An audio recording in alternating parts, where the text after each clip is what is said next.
Hello friend, कैसे आप सब। मैं सुनील वर्मा आप सभी का बहुत बहुत स्वागत करता हूं। District and season court Janjgir Champa द्वारा AG3 की जो परीक्षाएं ली गई थी उसका AG3 का लिस्ट जारी कर दिया गया है जो जो स्किल टेस्ट के लिए पात्र हैं।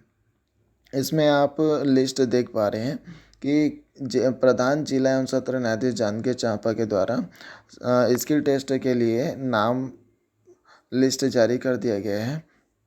जिनका जिनका नाम है वो अच्छे से तैयारी कीजिए।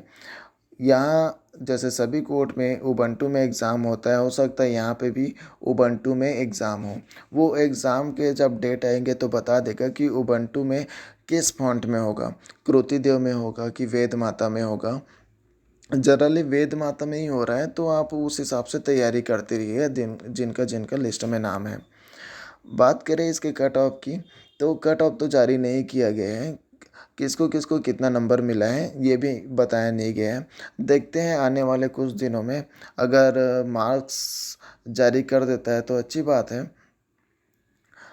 नहीं तो फिर आप जिनका जिनका नाम है वो सभी अच्छे से तैयारी करते रहिएगा। धन्यवाद।